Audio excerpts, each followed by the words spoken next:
keynote speaker for today. Her name is Jessie Wood. I had Jessie in my 7th grade middle school math class, and I watched as Jessie went through some struggles in her life. I'm proud to report today, though, that she is healthy, happy, and an amazing human being, despite what she's been through. Jessie's here to share her story on bullying that happened right here at Central Middle School. So please be good listeners and listen to her story.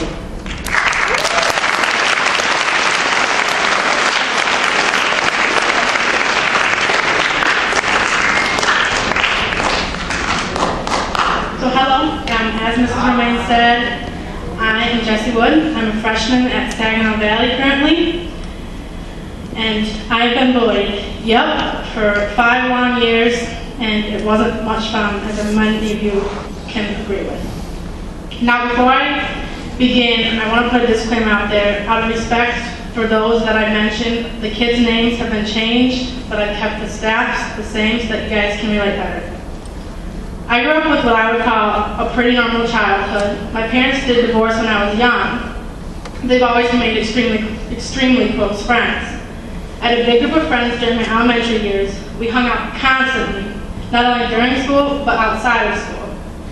Our parents were also best friends, so in our little brains, it only made logical sense that we would grow up to be best friends forever. My story begins here, back in this building, in 2005 as a 6th grader. It wasn't until middle school that I began to question my life and whether those friends that I had would continue to be my friends. When I attended here, there were a ton of kids, so many that we had 2 6th grade teams split between the top and the bottom floor. All the friends I thought I'd grow old with, they were on the bottom floor, and I was on the top. I'd never experienced such split up, and it made me feel rather lost and alone. My twin sister Alex, she's over there, she was on the top floor with me, but she seemed to be making friends much quicker than I was. I thought I needed to make friends just as fast so that I wouldn't get left behind. A few weeks later, I met a girl named Taylor. Our lockers were next to each other and we shared homeroom.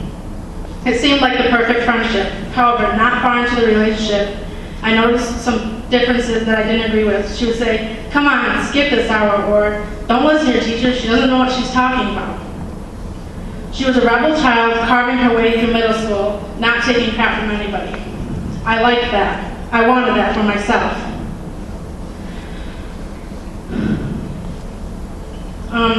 I didn't really care about what anyone thought. After all, I had this best friend and we had fun together, and that's all that mattered, having fun and living life as a teen. I talked back to all my teachers, sent them mean emails, and plain out just didn't listen. Doing what was necessary, they called my mom. Obviously, as many of you probably know, this took an extreme toll on the relationship between her and I. Me, her daughter, who used to be so good and perfect, was now getting into trouble, and she just didn't know how to handle it. She would often tell me she didn't know who I was anymore, and it was the truth. I had changed so much. The more I hung out with Taylor, the more I changed, and the more I lost my own identity until I didn't know who I was anymore. I'm sure many of you have felt that way. It stinks, doesn't it? During the summer of my 6th grade year, going into 7th grade, Taylor decided to catch up with some of her old friends from the downstairs level. The bad thing was that these friends were beginning to smoke and drink, which was something I promised myself I would never do. At first, I tried to continue being friends with her, but as their friendship progressed, I noticed traits in Taylor like bullying other kids and partying, which I didn't agree with, and so we began to fight. Eventually, we were fighting more than we were getting along with each other, and our friendship came to a standstill. I told her, either you pick them and you live that lifestyle, or you pick me, but you can't have both. Unfortunately, Taylor chose them. It was then that the bullying set in. Taylor and her new group of friends began to bully me relentlessly. It started with the hate game, circling around telling me one by one all the things they hated about me. The taunting words of, "I hate you because you're dumb, I hate you because you're fat, I hate you, I hate you, I hate you," still burning my brain today. Aside from the hate games, the kids would take the short little trash cans, put them in my seat, waiting for me to come back so they could tell me how the trash inside them was more valuable than I was, or how they'd rather be sitting next to the trash than next to me. They would whisper swears at me as I passed by and call me names. in the hallways, telling me how much better their lives would be if I would just die. During class, when no one was looking, they would take my stuff and hide it, or throw it in the trash, telling me that's where it belonged. Breaking my pens, my pencils, and ripping up my papers just because they could. Eventually, at my locker, they hung a sign paying me to move away, and then upped the ante, paying me $5 to kill myself. When I was home, I would get the emails and the phone calls constantly taunting me with words of hate and disgust. Each time they said something they hated about me, or every time they threw my stuff in the trash, it was like they were taking a piece of me and destroying it. I didn't even know who I was anymore. The kid that I had grown up to be had already been shaken in 7th grade, or 6th grade to fit in. Now the very essence of the kid I worked so hard to become was being put down and destroyed. I was scared, I was hurt, and I was alone, with absolutely no idea who the real Jess was. The only me I could seem to identify was the worthless piece of trash Taylor and her friends had described me as. And so, I started to believe it. I believed that they were right, and that everyone's lives would be better if I were dead. I hated myself more than I hated them. From there, I only withdrew. I walked around school with my head down, my hood up, and I chewed on the sleeve of my sweatshirt. There were literal holes in the sleeve by the time I was done with the sweatshirt. I was often distracted with the thought of killing myself. I only did what was necessary to get through the class periods or get through the day, but I never told anyone. If it wasn't for Mrs. Romaine, I may have followed through on it. I was as closed off to the world as I could be. I would sit in her room during lunch, but I wouldn't talk or eat. I wanted everyone to think I was fine. Mrs. Romaine knew something was wrong, but she didn't know what was wrong, and therefore, she didn't know how to fix it.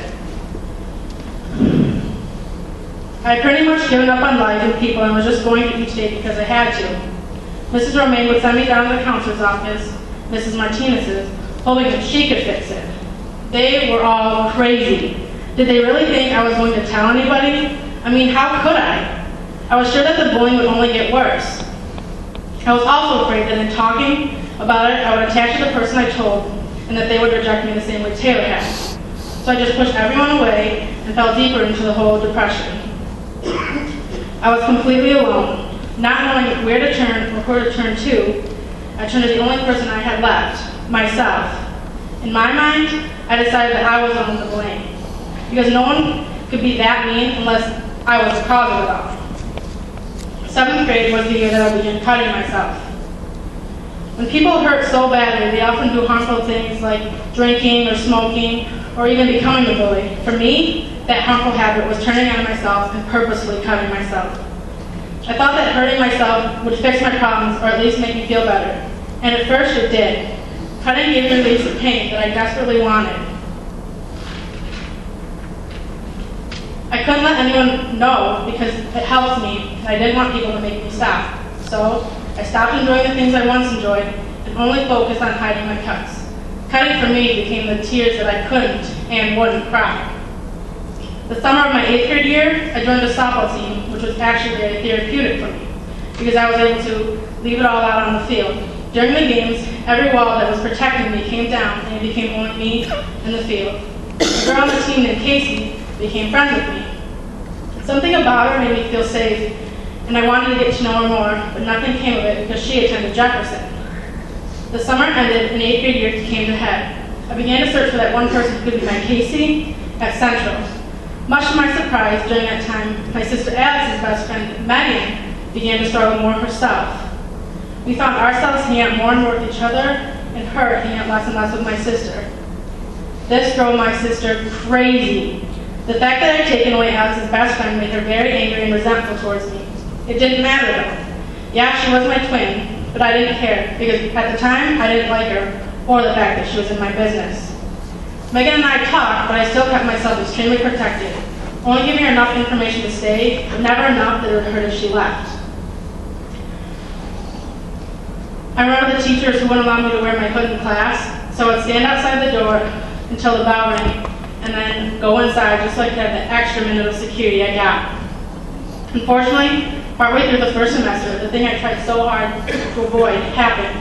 Megan caught me after a fight with Taylor, and I spilled my guts about cutting. I begged and pleaded her not to tell anyone, but Megan insisted.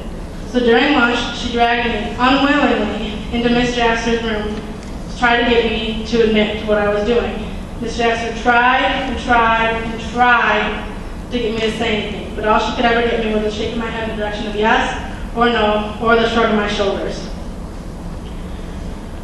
I'd never admit to actually cutting. Although my cutting heightened, there was no way for her or anyone else to see it.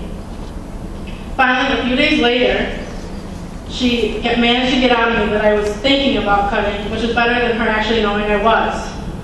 Regardless, out of concern, she called my mom. When my mom found out, she had mixed feelings of anger and fear. Anger at herself for not knowing what was going on, and fearful that something worse might happen. My mom decided that it would be in my best interest if I switched over to Jefferson that semester to get away from the bullies. At Jefferson, life seemed to get better. I wasn't being bullied, and with Casey at Jefferson, it made my transition so much smoother. Not to mention, all the girls from my travel basketball team attended Jefferson. Things seemed to settle down for the first few months. I was there. I was still cutting, but not as much, and I wasn't so miserable. Casey and I continued to hang out. She was more like me than I could have ever imagined. Our friendship was found in the fact that we were both cutters. Not having anyone, I quickly latched on to Casey, and we became inseparable. Casey would get mad at me when I was talk to Mrs. Romaine, when I would talk to our basketball coach, and I realized that an abusive friendship was occurring. It really became a noticeable issue during a softball game the summer heading into my freshman year of high school. While talking about a play with a few of the girls, she came up to me, choked me, and told me I better never talk to them again. At that point, things became really rocky, going up and down between friendship and hatred. I was excited about starting high school and sharing a locker with Casey, but I was also hoping for some freedom to explore life as a high schooler. Unfortunately, being in a much bigger high school made Casey much more protective and controlling, causing us to fight and fight and fight. She would leave messages in my locker telling me to go to hell or to get the hell out of her life, that she hated me and that I disgusted her. She threatened suicide over me all the time when I didn't give her the things she wanted. I was already in so much pain, I couldn't worry about making sure she was alive or not, so our friendship had to end. Once again, I was left alone in the big old high school. I would like to say that we simply went our separate ways, but that wasn't the case. Casey paired up with Taylor, and the two of them started coming at me together. I didn't even believe it could really be happening. My two ex-best friends, they met up. The two people who knew all the nitty-gritty about my life, what made me angry and what made me sad. The two people knew about my home life and how emotionally broken I had been. Together, they were coming after me, attempting to ruin my life. I wasn't safe at school, and I wasn't safe at home. Losing Casey as a best friend and then having her do what she did to me was almost a straw that broke the camel's back. I didn't trust anyone and was terrified of people. Sure that anyone who came into my life came on purpose, or that came into my life on purpose just to hurt me. I wouldn't talk to anyone, no matter what the circumstances. I refused to let another person promise to be there for me and promise not to hurt me for them to turn around, leave me, and hurt me anyways. I hated anyone who even tried to get close because pushing them away was a lot easier than watching them push me away. My high school years, they were dark. Cutting got increasingly worse as every year continued. I was constantly needing more and more of it to give me the same release. It was an addiction. However, I'm going to spare you the rest of the details and just ask that you would trust me on it. Even in high school, nobody knew the real issue. They knew I was depressed, and by the end, they knew I was cutting, but I refused to tell them the reasons behind it all. In my eyes, I had everything under control, and I thought that no one would even notice that I had isolated myself off. By my sophomore year, I had moved beyond pushing my mom away. I had shut her out of my life 100%. I wouldn't talk to her, be in the same room with her, or even let her touch me. In my mind, I had to make myself hate her, because no one could get close to me, including her. And if she did, I was sure I would end up getting hurt. I did this because deep down I knew that if I lost her by her choice, I would just throw the towel in. But if it was my choice, I had the control, which somehow made it okay. I hurt my mom so much, and she was so sad that a lot of times came out as anger towards me. only seeming to intensify things. What I didn't realize though was how messed up it was really making me. I thought I was perfectly fine, and that no one would notice that I was falling apart, telling myself, "You're okay, Jesse," or "No one even notices you." Well, let me tell you something. I was wrong. Sergeant Bircher, our school resource officer at the time, and what I would call a friend/mentor, noticed that my life wasn't as together as I would like to have thought. He began watching me closely and would always notice when I was having one of my really bad days. He wanted me to know how much he cared. I hated that he paid attention to me, but also loved knowing that I wasn't completely invisible and that someone actually did care. Sergeant Bircher turned me over to the school counselor, Mr. Faust, hoping that he could get to the bottom line issue of cutting. I had talked to Mr. Faust at least twice a week, but I still sat there quiet. I built such a large wall up from all the past experiences that no one could get in to help, but none of the hurt could get out. With so many people beginning to realize the secret that I'd managed to keep for so long, I decided to tell the one person who tried helping me from the beginning, Mrs. Romaine. I feared that she would get mad at me and leave like so many others had, but I needed someone to know by my choice. Again, it was a control issue for me. Much to my surprise, she didn't leave me. Instead, she just loved me through it, helped in any way possible, and cared about me like she was my own mother. The switch came my junior year, when life went from having control to being out of control. I stopped caring if I lived or died. It wasn't as if I tried to die, but I certainly didn't try to live, and it became very evident in my life. I was in therapy with what felt like all the time. I had a personal counselor, was in therapy group, and still saw Mr. Faust almost daily. Yet you saw no improvement in my life because I refused to talk. And I wouldn't participate in any of the activities in therapy that were assigned. I was walking on the edge of life and death every day. It wasn't until during math class one day, sparing me the details, that I knew I'd hit rock bottom. Later that afternoon, I found myself sitting in the hospital getting a psych eval by a bunch of doctors discussing what they should do with me since I was constantly putting my life in danger. Okay, so this is where the story finally gets good. January 10th, 2011, I packed my bags, I climbed in the car, and I headed for a residential treatment program in Traverse City called Abba's House. Knowing that I would be there anywhere from 8 to 18 months terrified me. However, it was exactly what I needed, and it changed my life. It forced me away from everything that I had known and made me spend time with myself, especially since for the first month, I couldn't even have contact with my parents. Before coming to the program, I was sure I couldn't do it.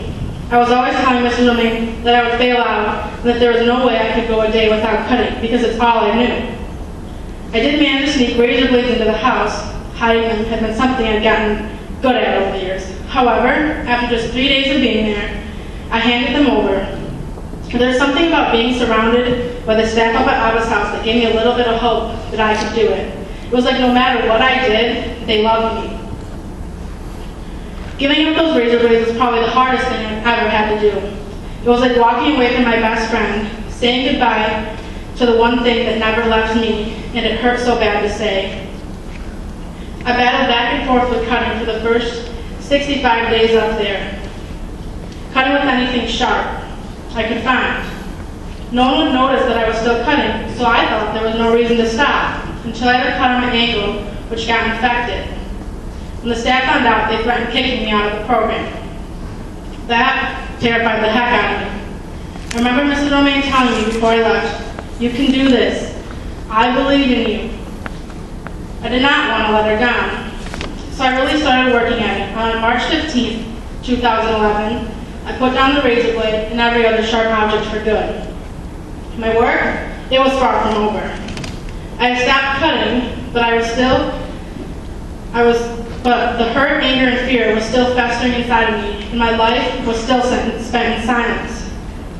During the nights when we had free time, I would sit on the couch away from all the other girls. At first, no one ever sat with me, but one day, about being in the program for 4 months, Miss Tracy, my house mom, came and sat down with me. We didn't talk, we just sat. Then, the next day, she came back and sat with me again. Time after time, she or Mr. Dan, my house dad, would come and sit next to me in silence. Eventually, I became more comfortable around them, realizing that they weren't leaving anytime soon. And so I started making eye contact with them. Then one day, Miss Tracy opened up her arms and gave me a hug, and my hardened heart softened. For the first time in forever, I really felt wanted, loved, and accepted. Mrs. Romaine told me 100 times that she loved me, but I never believed her. I was too scared. Scared that if she loved me, she would leave. The fact that Miss Tracy couldn't leave because it was her job gave me the opportunity to take my wall down, and her love was able to break in. Time was all it took. I was still not talking, but Miss Tracy always came back and kept telling me that she loved me and that she would never leave. The real breakthrough came during a counseling session. I'd gotten in trouble, and they were telling me what my consequences was. Among the punishments was no visitation with my parents that weekend, or any contact with them for that matter. I began to cry sitting in that room, and the silence that I had been living broke. I cried, and I cried, and I cried, and then I wrote. I started out writing letters to Miss Tracy expressing how I felt in the moment, only giving her bits and pieces, testing the waters to see if she would stay or not. But she continued to listen to me, and she continued to love me. Eventually, I didn't need to write letters for the little things, like going to the bathroom or going upstairs. I could verbalize it. It wasn't about until 7 months into the program that I felt like I could share my story and what I had been through. Mr. Dan and I were sitting, peeling potatoes, when he put his peeler down, looked me straight in the eye, and began to tell me the story of his life and all the things that he'd been through. So much of his story was like my own. Knowing he understood me made me feel safe enough to tell him a little bit about my secret life. As I began sharing, it felt like Mr. Dan knew exactly what was on my mind. He gave me more insight on my life and the things that I had been through than I could have ever expected. It's like he always knew the right thing to say and just when to say it.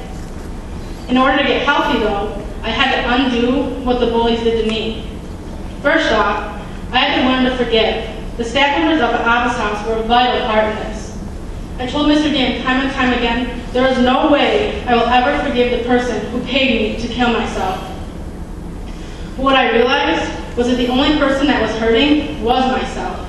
Me being mad at them wasn't hurting her, wasn't hurting them. It was only hurting me, only keeping me in the bondage. Forgiving them meant freeing myself from the lies, freeing up the hurt and the pain. Forgiving them meant learning who the real Jessie was. The staff at Abba's house constantly fed me positive images about myself, saying, "Jess, you are valued," or "Jess, we love you," or "Jess, we don't know what we'd do without you." They never went a day without telling me how valuable I was and how strong I was. Once I knew this, I was able to discover who the real Jess was. I didn't have to hate myself anymore, because I could see the positive qualities I had and be proud of them. As far as trust goes, it's definitely a learning process, and I'm still apprehensive to trust. But I realize the value in trusting. You have to trust people to let them help you, to trust that they won't leave your side. Mr. Dan and Miss Tracy really helped me realize this. As far as my family goes, much of my relationship has been restored. I know that friends will come and go, but I've learned to accept the changes so that new people can come into my life. Once I figured all that out, my life really began to thrive. So on August 5th, 2012, after 18 months being in the program, missing my junior year and my senior year in Midland, I graduated the program. It'll be 2 years, March 15th, since the last day I cut, but every day I have to make a conscious effort to stay strong and to remember who the real me is. Now before I finish up, I just want to say this. Please do not think that cutting or any other harmful act will make your life better, because I can promise you guys it will not. It only makes your life worse. You may think that you are in control and that you'll never get to the point that I was at, but I said the same thing when I started. It is a serious medical condition that should not be experimented or played around with. If you are thinking of cutting or are cutting, I urge you to tell an adult right away. If you have a friend that is cutting or thinking about it, then you need to tell the adult. You're not doing your friend any favors by keeping it a secret. The sooner people find out, the sooner you can get the help that's needed. The same thing goes with thoughts of suicide. If you're thinking about it, you need to tell an adult right away or call 911. I know it can be scary, but no one wants to see your life be lost because you are just too afraid to call. My cutting, it would have never gotten as bad as it did if I would have just told someone when it started. So please take it from me and get the help. So if you haven't been listening or you didn't get anything from this, then listen up now. I don't stand up here and tell you guys this story to make you guys feel sorry for me. I stand up here as a warning to the rest of you.